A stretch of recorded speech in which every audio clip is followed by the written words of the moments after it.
গল্পের নাম ইছামতির ধার।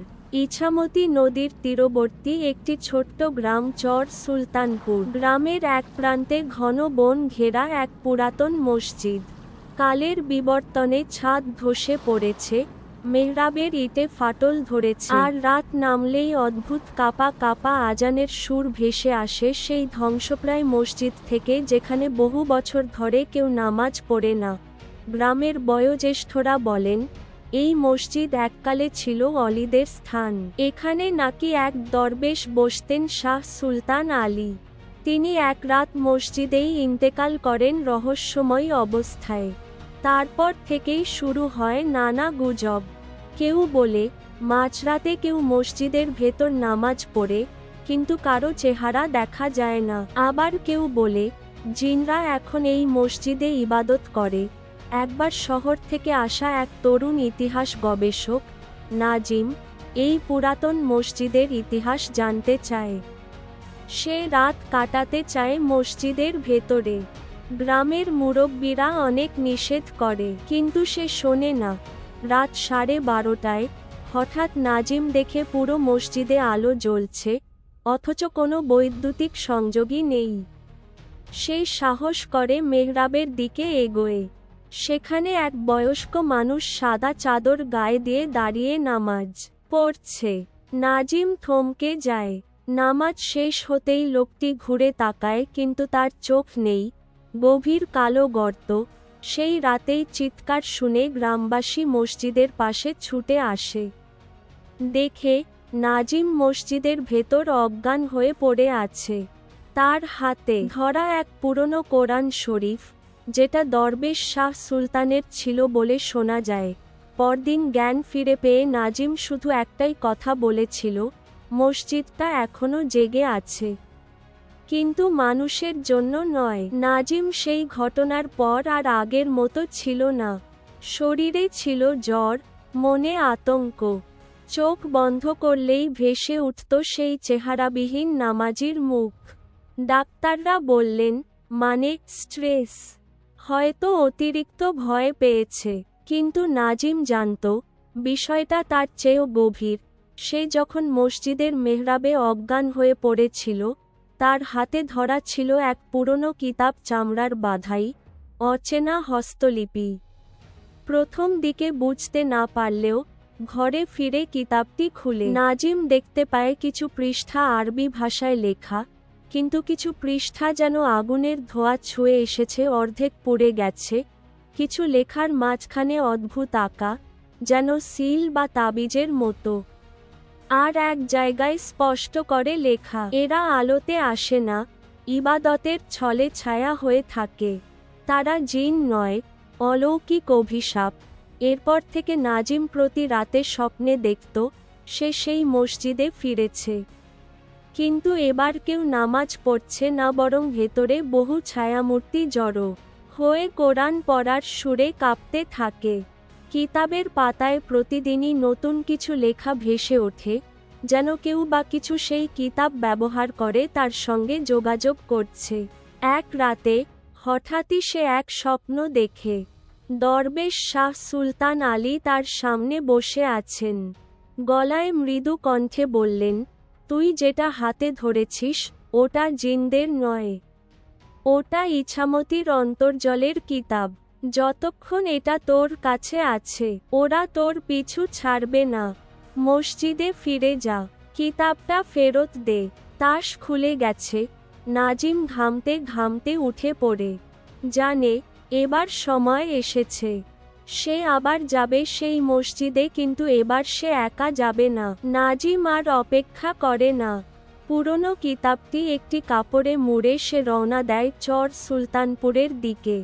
এবার তার সাথে একজন ছিল তার বিশ্ববিদ্যালয়ের সহপাঠী তাসফিয়া, যার স্পেশালাইজেশন ছিল লোকবিশ্বাস আর জিন সংস্কৃতি নিয়ে। সে শুনেই আগ্রহী হয়েছিল, কিন্তু নাজিম তাকে একটাই শর্ত দেয়, যা দেখবে তা বিশ্বাস করতে হবে। গ্রামে পৌঁছে তারা সোজা চলে যায় সেই পরিত্যক্ত মসজিদে। সূর্য তখন ডুবে যাচ্ছে, আকাশে শুনশান রক্তমাখা রং। মসজিদের আশপাশে বাতাস ভারী, কুকুরও ঘেউ ঘেউ করে না। তারা ভিতরে ঢোকে। জায়গাটা সেই আগের মতোই ধ্বংসপ্রায়, কিন্তু এক অদ্ভুত পবিত্রতা জড়িয়ে আছে। নাজিম মেহরাবের সামনে দাঁড়িয়ে কিতাবটি বের করে রাখে। হঠাৎ মসজিদের ভেতর বাতাস ভারী হয়ে ওঠে। খাঁচার ভেতর বন্দি কিছুর মতো চারপাশের নিস্তব্ধতা ভেঙে ভেসে আসে সুর, কোনো এক অচেনা ভাষায় গলা মেলানো। তাস খুলেছে, খেলাটা শুরু হোক। হঠাৎ কিতাবের ভেতর থেকে উড়ে আসে 4টি কার্ড, প্রাচীন তাস, যেগুলোতে আরবি হরফে লেখা 4টি নাম। 1 আল মুমিন, বিশ্বাসকারী। 2 আল জাব্বার, অপরাজেয়। 3 আল গাফফার, ক্ষমাশীল। 4 আল মুমিত, মৃত্যুদাতা। তাসগুলো ঘুরতে ঘুরতে মাটিতে পড়ে, এবং প্রতিটা নাম উচ্চারিত হওয়ার সঙ্গে সঙ্গে ঘরের 4 কোণায় দাঁড়ায় 4 ছায়ামূর্তি, আকারে মানুষের মতো, কিন্তু চোখহীন, পা নেই, আর বাতাসে তারা যেন ভেসে বেড়ায়। তাসফিয়া কাঁপতে কাঁপতে বলে, এগুলো 4 জিন, 4 রক্ষক অথবা 4 অভিশাপ। নাজিম ধীরে ধীরে কিতাবের পৃষ্ঠা উল্টায়। এক জায়গায় সে পায় একটি হুকুমনামা। যে তাস খুলেছে সে খেলায় ঢুকেছে। যে খেলায় হারবে সে আর আলো দেখবে না। কিতাব ফেরত দিতে হলে তাস ছুঁয়ে 4 প্রশ্নের উত্তর দিতে হবে। ভুল মানে আত্মার কারাবাস। 4টি ছায়া ধীরে ধীরে সামনে এগিয়ে আসে। প্রথম ছায়া বলে, বিশ্বাস কর আমি আলো। প্রশ্ন কর, তুমি কি ঈমানদার? নাজিম কিছু বলার আগেই চারদিক ঝাপসা হয়ে যায়।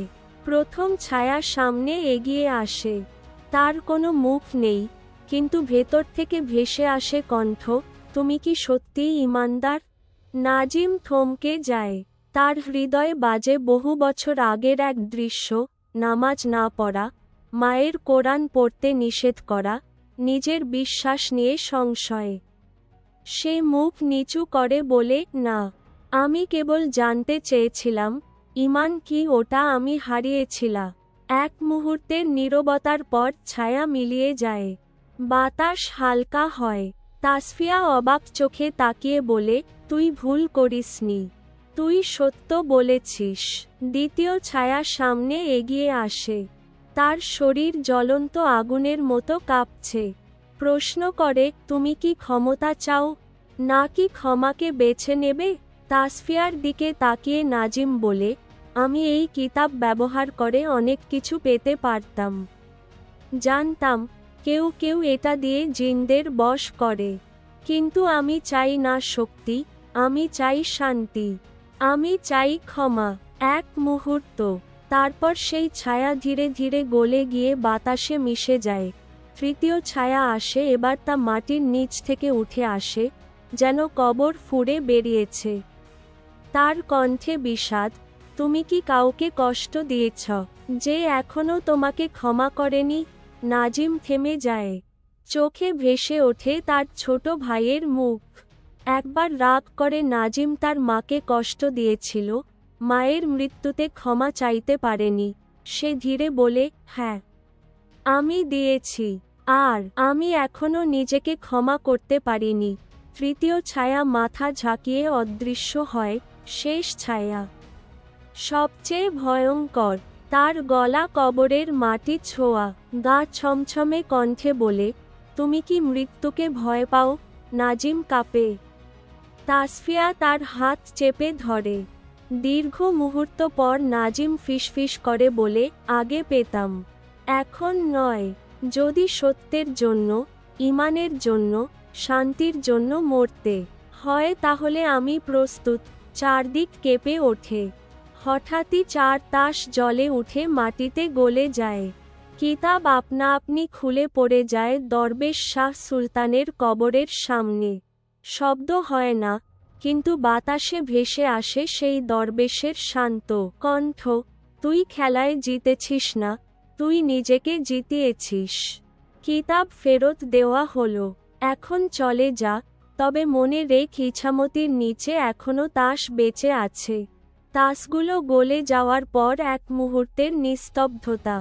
কিতাব দরবেশের কবরের কাছে নিজে থেকেই গিয়ে পড়ে থাকে। এক অদৃশ্য আলোয় তা ঢাকা পড়ে যায়। এরপর সব ছায়া মিলিয়ে যায়। বাতাসে শান্ত এক আজানের সুর ভেসে আসে, যেন মসজিদ বহু বছর পর আবার আত্মা ফিরে পেয়েছে। নাজিম ও তাসফিয়া বাইরে এসে দাঁড়ায়। রাত গভীর, কিন্তু মনে অদ্ভুত শান্তি। তাসফিয়া বলে, সবাই ভাবে জিনেরা সব অশুভ, সব ভয়ঙ্কর।